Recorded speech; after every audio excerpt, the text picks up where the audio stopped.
dans de nombreuses villes de France, notamment à Bordeaux, qui est la ville que nous avons choisie aujourd'hui. En 1958, Jacques Chaban-Delmas ferme la dernière rame de tram, la jugeant obsolète, dangereuse et gênante pour la voiture.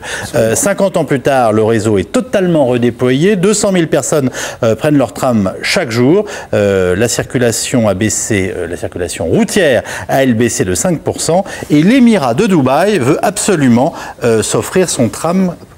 Reportage Nicolas Robida, Dominique Lemarchand.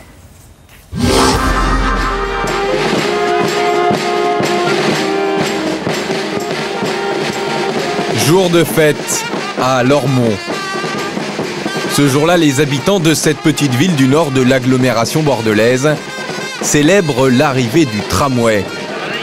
Le prolongement en fait d'une ligne existante qui met la commune à quelques dizaines de minutes du centre-ville.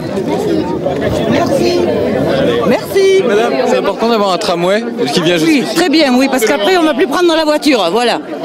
Au prix où est le gasoil, voilà, c'est important. Il fallait qu'il y ait ça, même le plus loin possible. Des tramways en réponse au pétrole cher. Les élus des 3 nouvelles communes traversées le savent bien, même à 1,30 € le ticket. Ce matin, c'est d'abord la fête du pouvoir d'achat. Aujourd'hui, il y a des études qui montrent que le coût de l'essence représente quasiment un loyer aujourd'hui dans un budget d'une famille. Donc c'est énorme. Il y a beaucoup de personnes donc, qui sont vraiment mal par rapport à ces déplacements-là. Donc aujourd'hui, un tramway offre une possibilité d'aller à Bordeaux partout avec un coût réduit. Et donc c'est un investissement social parce que c'est permettre à toute la population, quel que soit son niveau, de pouvoir bénéficier de tous les attraits de la grande ville et d'aller sans problème pour leurs activités professionnelles, les études ou autres. Une inauguration en fanfare, 50 ans exactement après un enterrement de première classe. 1958, cette fois l'orchestre joue pour le dernier voyage du dernier tramway bordelais. À l'époque, ces voitures héritées du 19e font figure d'antiquité, trop lentes, trop dangereuses et surtout trop encombrantes. Jacques Chaban-Delmas veut faire de la place à la nouvelle icône des années 60, l'automobile. Ironie du sort, un demi-siècle plus tard, la congestion des villes se conjugue à la crise pétrolière. L'avenir est de nouveau au tramway.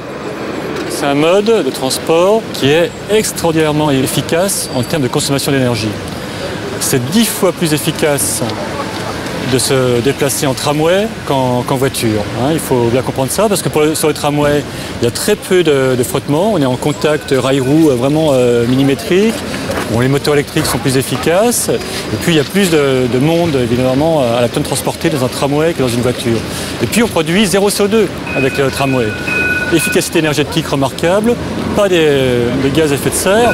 Donc, c'est quelque chose qui est vraiment très intéressant pour les générations futures. Chaque jour, 200 000 personnes empruntent l'une des 3 lignes du réseau bordelais et la fréquentation reste en hausse.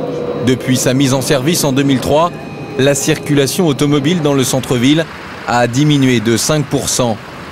À l'époque, les experts tablaient sur une hausse sensible de la qualité de l'air. 5 ans après, aucune grande enquête n'a été réalisée sur ce thème. Mais les quelques indicateurs dont dispose la ville sont plutôt encourageants.